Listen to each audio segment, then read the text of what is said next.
Hər kəsə salam. Cəmi 2 ərzaqla çox ləzzətli bir sup hazırlayacağam. Keçək hazırlanmasına. Öncə 1 yemək qaşığı kəri yağını qazana əlavə edirəm.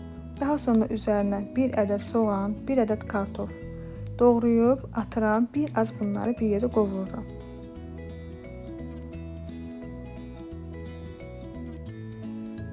Tez-tez qarışdırmaq lazımdır ki, dibi tutmasın. Qızarmağına ehtiyac yoxdur. Sadəcə biraz soğan yumşaldı, kifayət edir. Daha sonra üzərinə 1 yemək qaşığı un əlavə edirik.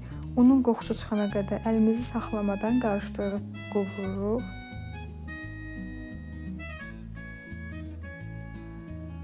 Sonra üzərinə zövqə görə təbii ki, sarkök əlavə edirik.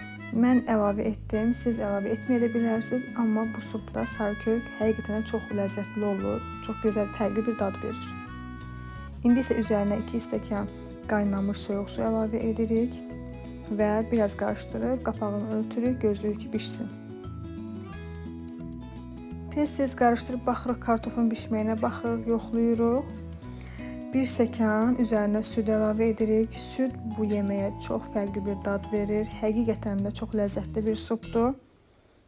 Kartof artıq bişdi və mən bunu blenderdən keçirəcəm. Duz, istiot əlavə edirik. Zövqə görə siz artırıb azarda bilərsiniz. O miqdarı yoxdur. İndi isə blenderdən tam pürüzsüz hal alana qədər blenderdən supumu çəkirəm.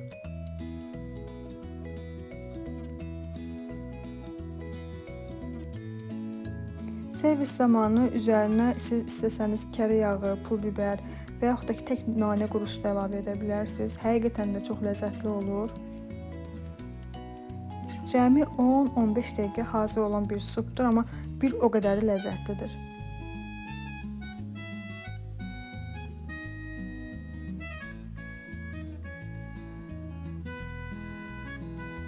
Artıq hazırdır.